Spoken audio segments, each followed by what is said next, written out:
之前美国阿拉斯加航空公司有一个当地休困的机师，伊叫做艾默森。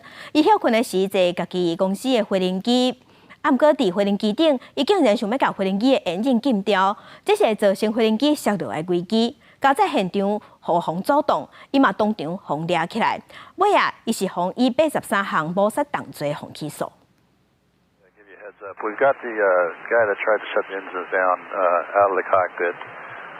He doesn't sound like he's causing any issue in the back right now. I think he's subdued. 这件空中惊魂发生伫阿拉斯加航空的子公司太平船航空44岁休班中的技师艾默森，利以当时的身份，坐自驾为西雅图飞往旧金山的班机，坐伫驾驶舱电话座椅，飞行途中伊突然想要启动机顶的灭火系统，这造成引擎电流互切断，煞失去动力，造成飞行机摔落来。迄当时机顶有80名乘客，政府驾驶遂将伊制服，随后转降波特兰机场，佮安排乘客转机。艾默森航空83项企图谋杀罪、83项危害他人安全罪，加1项危害飞行机罪，上紧立即出庭。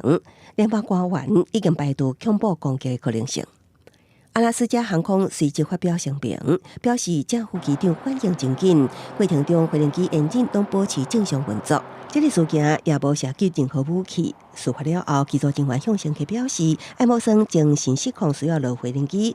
专家分析，这将是调查重点。Look at this individual's background to see if there were indicators early on that his own airline and the pilots that fly with him day to day didn't detect or didn't report.